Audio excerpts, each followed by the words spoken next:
আমরা ৬৬ নম্বর কায়দা থেকে ৭০ নম্বর কায়দা নিয়ে আলোচনা করব। ৬৬ নম্বর কায়দা হলো আল বাইয়িনাতু লিল মুদ্দাঈ ওয়াল ইয়ামিনু আলা মান আনকার।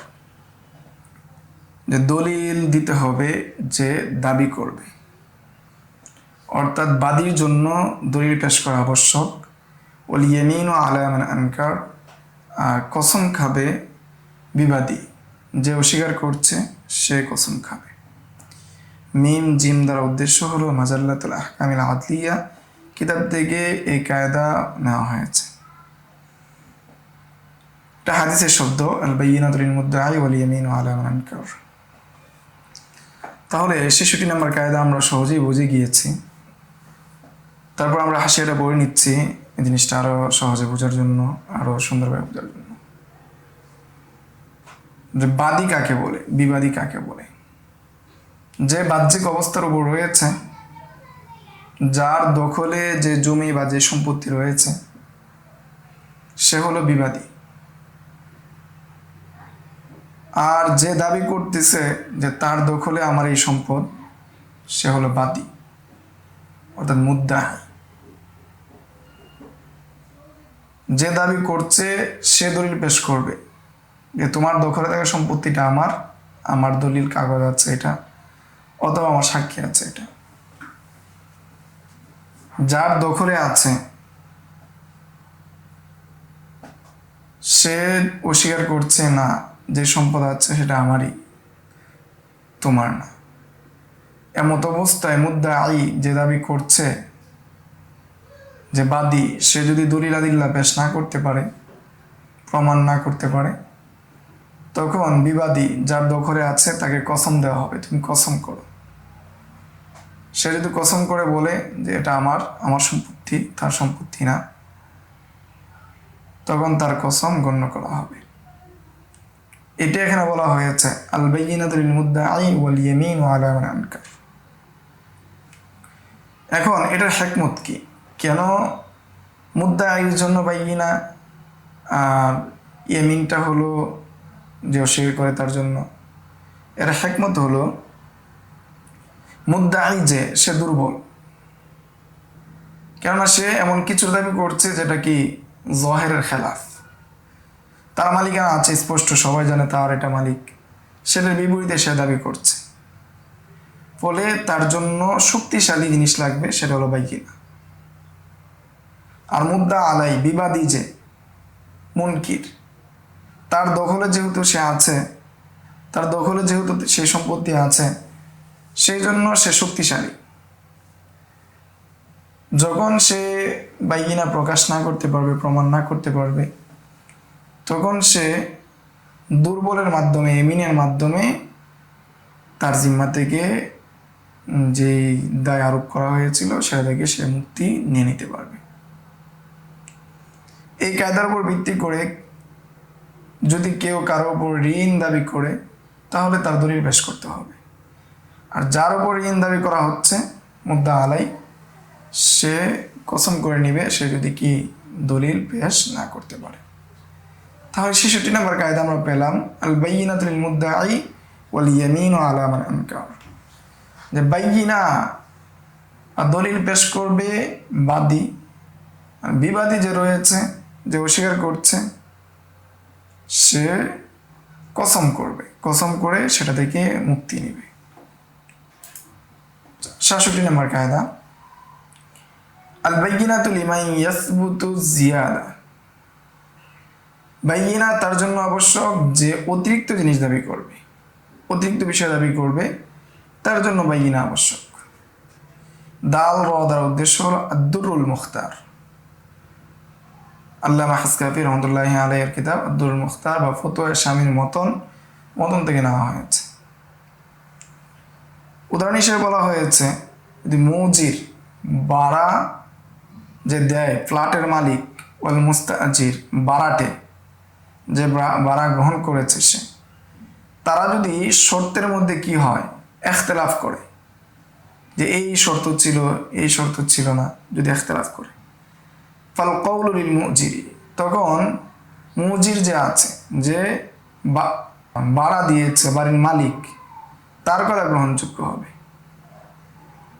যেমনিভাবে যদি মূল যে মূল যদি চুক্তি অস্বীকার করার ক্ষেত্রে যেমনিভাবে মুজিরের কথা গ্রহণযোগ্য হয়, ভাড়াটিয়ার কথা গ্রহণযোগ্য হয় না, ঠিক তেমনিভাবে শর্তের ক্ষেত্রে মুজিরের কথা গ্রহণযোগ্য হবে, মুস্তাজিরের কথা গ্রহণযোগ্য হবে না।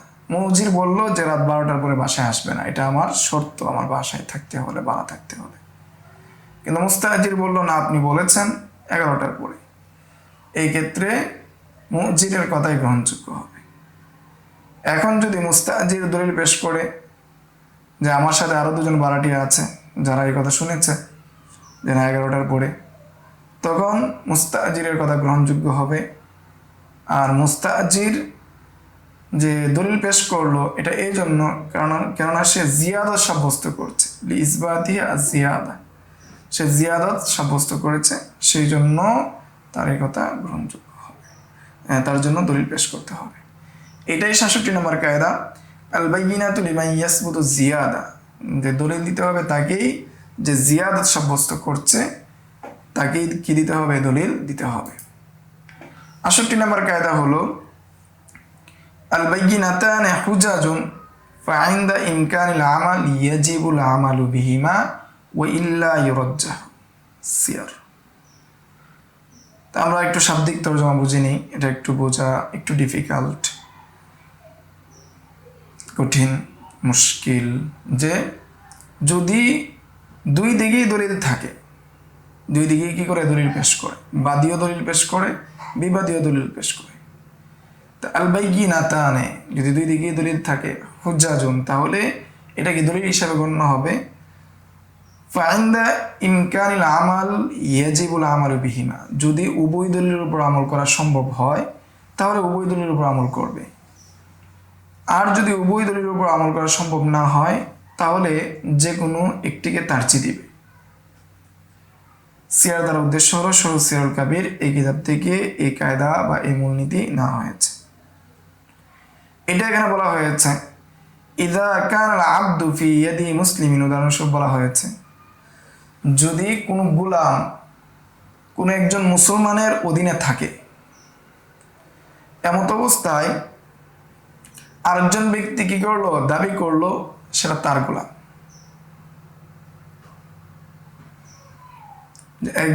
একটা গোলাম একজন মুসলমানের অধীনে আছে, আরেকজন মুসলমান এসে দাবি করলো কি এটা তার গোলাম। এমত অবস্থায় সে সাক্ষী নিয়ে আসলো, আর যার হাতে গোলাম রয়েছে সেও সাক্ষী পেশ করলো। যে দাবি করছে যে তার গোলাম অথচ তার হাতে না, সে সাক্ষী পেশ করলো যে আন্নাহু আবদুহু উলিদা ফি মিলকিহি, যে এই গোলামটা তার মালিকানায় জন্মেছে, অর্থাৎ তার বাদীর ঘর থেকে জন্মগ্রহণ করেছে এই গোলাম। আর যার মালিকানায় আছে, যার হাতে আছে, যার দখলে আছে, সে দলিল পেশ করলো, বাইনা নিয়ে আসলো, সে এটা গনিমতের মাল থেকে ক্রয় করেছে, অথবা যে মুজাহিদ এই গোলাম পেয়েছিল তার থেকে এই গোলাম ক্রয় করেছে। তখন দুদিকে দলিল আছে, যার হাতে গোলাম সে দলিল পেশ করেছে, বাইনা নিয়ে এসেছে, সে কি করেছে, কোনো গনিমতের মাল থেকে ক্রয় করেছে, কোনো যোদ্ধা থেকে ক্রয় করেছে অথবা গনিমত থেকে ক্রয় করেছে। আর যার হাতে নাই সে দাবি করেছে তার মালিকানায় জন্মেছে, এটার বিষয়ে সে দলিলও পেশ করেছে। তো এখানে দুইটা দলিল তাআরুজ হলো। যখন দুইটা দলিল তাআরুজ হলো তখন এখানে যে দাবি করেছে তার মালিকানায় জন্মেছে তার পক্ষে রায় দিবে, মুদ্দায়ের পক্ষে রায় দিবে কোনো কিছুর বিনিময়ে ছাড়া।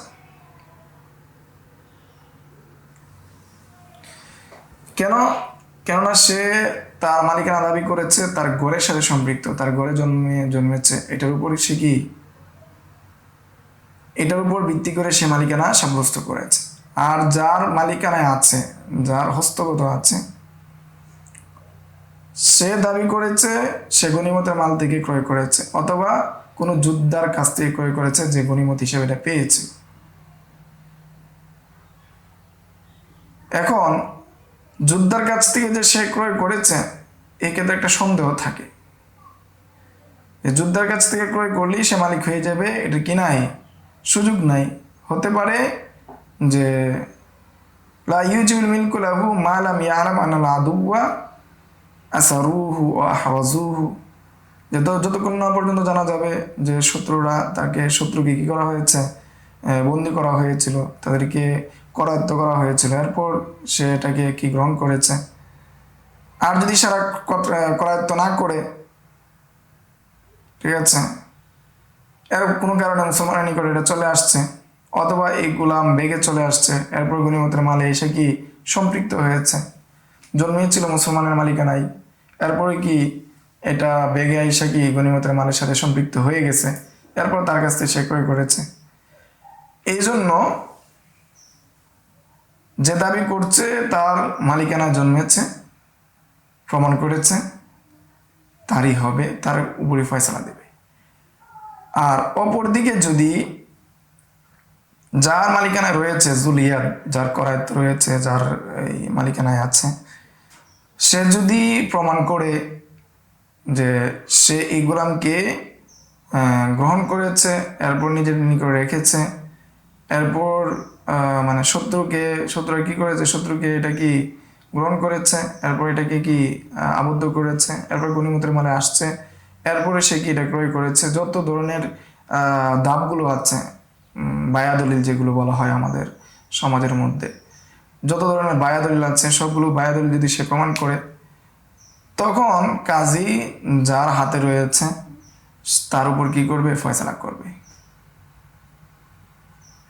কেননা যে এটা প্রমাণ করেছে সে পূর্বের যে মালিকানা আছে, মুদ্দাঈর যে মালিকানা আছে, সেই মালিকানা জাওয়ালের কারণ বা সবব সাব্যস্ত করেছে।